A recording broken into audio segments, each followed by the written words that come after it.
Hello guys, kumusta po kayong lahat? Ang usapan natin ay patungkol sa pagsunod.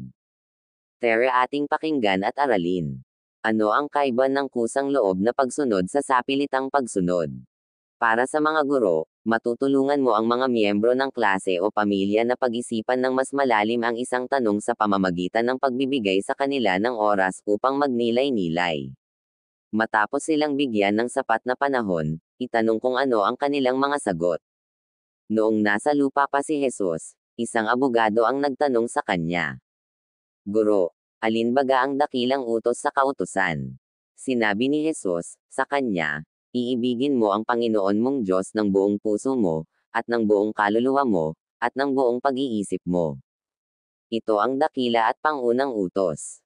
At ang pangalawang katulad ay ito, iibigin mo ang iyong kapwa na gaya ng iyong sarili. Sa dalawang utos na ito'y nauuwi ang buong kautusan, at ang mga propeta, Mateo Kapitulo 22 versikulo 36 hanggang 40. Mula sa mga banal na kasulatang ito, natututuhan natin kung gaano kahalaga para sa atin na mahalin ang Panginoon at ang ating kapwa. Ngunit paano natin ipinakikita ang ating pagmamahal sa Panginoon? Sinagot ni Jesus ang tanong na ito nang sabihin niya, ang mayroon ng aking mga utos, at tinutupad ang mga yaon, ay siyang umiibig sa akin, at ang umiibig sa akin ay iibigin ng aking Ama. Juan Kapitulo 14 versikulo 21. Dapat tanungin ng bawat isa sa atin ang ating sarili kung bakit natin sinusunod ang mga utos ng Diyos. Dahil ba natatakot tayong maparusahan?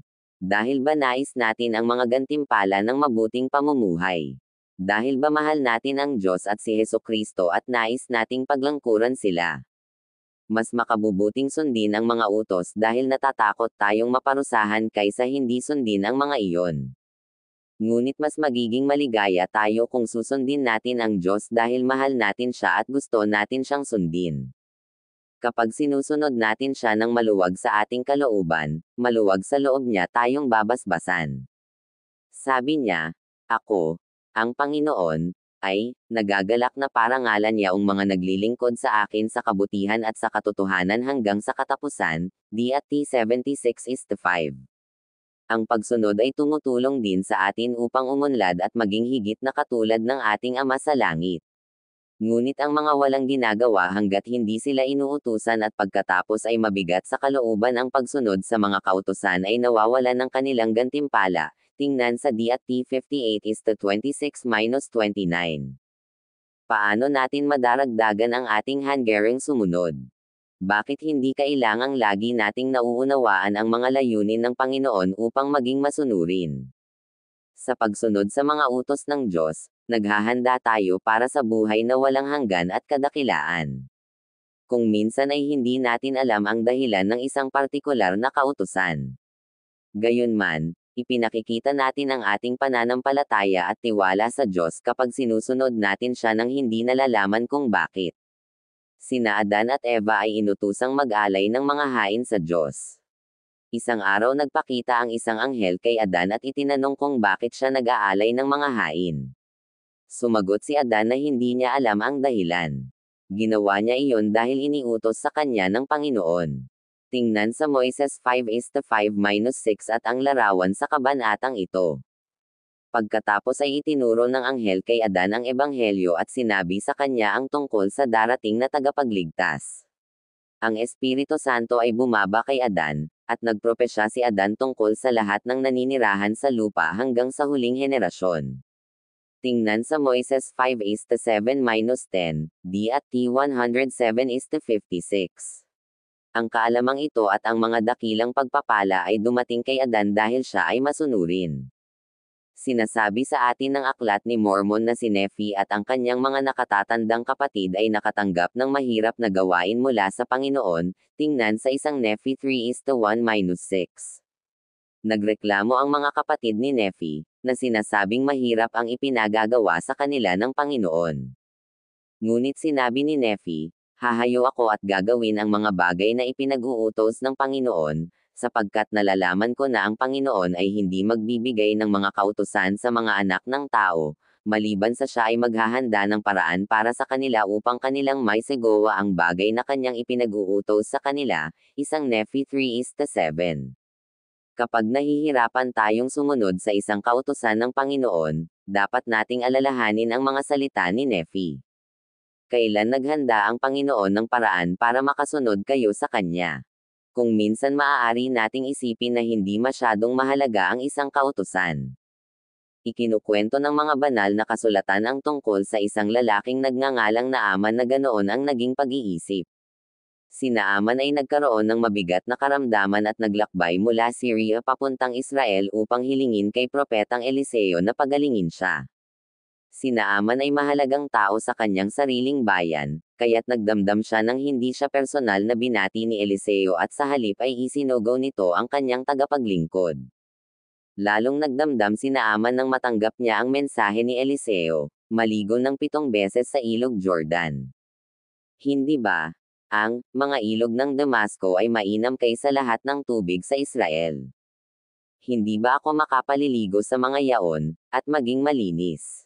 Tanong niya. Siya ay umalis ng may galit.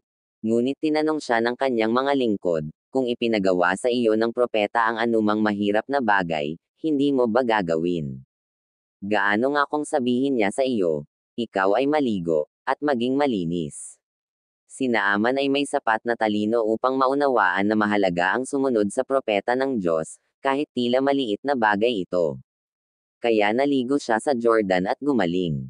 Tingnan sa 2 Mga Hari 5:1-14. Kung minsan maaaring isipin natin na napakahirap ng isang utos para sundin natin. Tulad ng mga kapatid ni Nephi, maaaring masabi natin, mahirap na bagay ang hinihingi ng Diyos sa atin. Gayunman, tulad ni Nephi, makatitiyak tayo na hindi tayo bibigyan ng Diyos ng utos maliban na maghahanda siya ng paraan para makasunod tayo sa Kanya.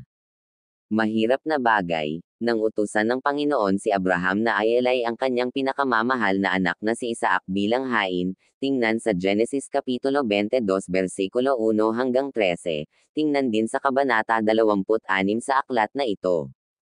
Naghintay si Abraham ng maraming taon sa pagsilang ni Isaac, ang anak na ipinangako sa kanya ng Diyos. Bakit kailangang mawala sa kanya ang kanyang anak sa ganitong paraan? Marahil napakahirap ng kautosang ito para kay Abraham. Gayunman pinili niyang sundin ang Diyos. Dapat ay handa rin tayong sundin ang anumang iutos sa atin ng Diyos. Sinabi ni Propetang Joseph Smith, naging panuntunan ko na ito, kapag iniutos ng Panginoon, gawin ito, mga turo ng mga pangulo ng simbahan, Joseph Smith, 2007, 187. Maaari din nating maging panuntunan ito. Kailan kayo tumanggap ng mga pagpapala bunga ng inyong pagsunod sa tila maliliit na kautusan? Anong mga halimbawa ang naiisip ninyo kapag iniisip ninyong sinusunod ni Jesus ang kanyang Ama? Si Hesukristo ang pinakamagandang halimbawa ng pagsunod sa ating Ama sa langit. Sinabi niya, bumaba akong mula sa langit, hindi upang gawin ko ang aking sariling kalooban, kundi ang kalooban ng nagsugo sa akin, Juan Kapitulo 6 versikulo 38. Ang buong buhay niya ay inilaan sa pagsunod sa kanyang Ama, gayunman hindi ito laging madali para sa kanya. Siya ay tinukso sa lahat ng paraan gaya ng ibang tao, tingnan sa mga Hebreo Kapitulo 4 versikulo 15. Sa halamanan ng Getsemani siya ay nanalangin, nagsasabing, Ama ko, kung baga maaari, ay lumampas sa akin ang sarong ito, gayon may huwag ang ayon sa ibig ko, kundi ang ayon sa ibig mo. Mateo Kapitulo 26 versikulo 39. Dahil sinunod ni Jesus ang kalooban ng Ama sa lahat ng bagay, ginawa niyang posible ang kaligtasan para sa ating lahat. Paano makatutulong ang paggunita sa halimbawa ng tagapagligtas upang tayo ay maging masunurin? Ano ang mga bunga ng pagsunod o pagsuwi sa mga kautusan ng Panginoon? Ang kaharian ng langit ay pinamamahalaan ng batas, at kapag may natanggap tayong anumang pagpapala, ito ay dahil sa pagsunod sa batas kung saan nakabatay ang pagpapalang iyon, tingnan sa D@T 130:20-21. 132:5. Sinabi sa atin ng Panginoon na sa pamamagitan ng ating pagsunod at pagiging masigasig ay maaari tayong magkaroon ng kaalaman at katalinuhan, tingnan sa D@T 130:18-19. Maaari din tayong umunlad sa espiritual, tingnan sa Jeremias Kapitulo 7 versikulo 23 hanggang 24. Sa kabilang banda, ang pagsuwi ay nagdudulot ng kabiguan at bunga nito ay nawawala ang mga pagpapala. Sino ako? Wika ng Panginoon, na nangako at hindi tumupad. Ako ay nag-uutos at ang mga tao ay hindi sumusunod, ako ay nagpapawalang bisa at hindi nila natatanggap ang pagpapala. Pagkatapos kanilang sasabihin sa kanilang mga puso, hindi ito ang gawain ng Panginoon, dahil ang kanyang mga pangako ay hindi natupad, D@T 58:31-33.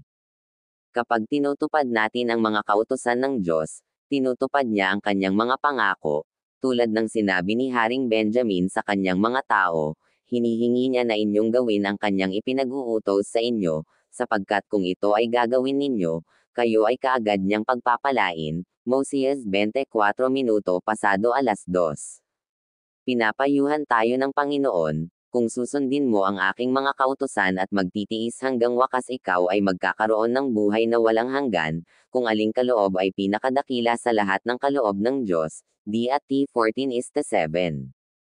Inilarawan ng Panginoon ang iba pang mga pagpapala na darating sa mga sumusunod sa Kanya sa kabutihan at katotohanan hanggang wakas. Ganito ang wika ng Panginoon, ako, ang Panginoon, ay maawain at mapagmahal sa mga yaong may takot sa akin, at nagagalak na parangalan yaong mga naglilingkod sa akin sa kabutihan at sa katotohanan hanggang sa katapusan. Dakila ang kanilang gantimpala at walang hanggan ang kanilang kaluwalhatian. At sa kanila aking ipahahayag ang lahat ng hiwaga, oo, lahat ng nakakubling hiwaga ng aking kaharian mula noong una, at hanggang sa mga panahong darating, aking ipaaalam sa kanila ang mabuting kagustuhan ng aking kalooban hinggil sa lahat ng bagay na nauukol sa aking kaharian. Oo, maging ang mga kamangha-mangha ng kawalang hanggan ay kanilang malalaman, at ang mga bagay na darating ay aking ipakikita sa kanila, maging ang mga bagay-bagay ng maraming salinlahi. At ang kanilang karunungan ay lalawak, at ang kanilang pangunawa ay aabot hanggang sa langit. Sapagkat sa pamamagitan ng aking espiritu ay aking bibigyang liwanag sila, at sa pamamagitan ng aking kapangyarihan aking ipaalam sa kanila ang mga lihim ng aking kalooban, oo, maging yaong mga bagay na hindi nakikita ng mata, ni naririnig ng tainga, ni hindi pa pumapasok sa puso ng tao, D@T 76:5-10. Ano ang ibig sabihin sa inyo ng katagang, magtiis hanggang wakas? Ano ang maaari nating gawin upang manatiling tapat sa mga alituntunin ng Ebanghelyo kahit na hindi ito ang ginagawa ng karamihan? Paano natin matutulungan ang mga bata at kabataan na manatiling tapat sa mga alituntunin ng Ebanghelyo? Abraham 3:25, naparito tayo sa lupa upang patunayan na tayo ay masunurin. Ay Samuel 15:22, ang pagsunod ay mas mabuti kaysa pag-aalay ng hain.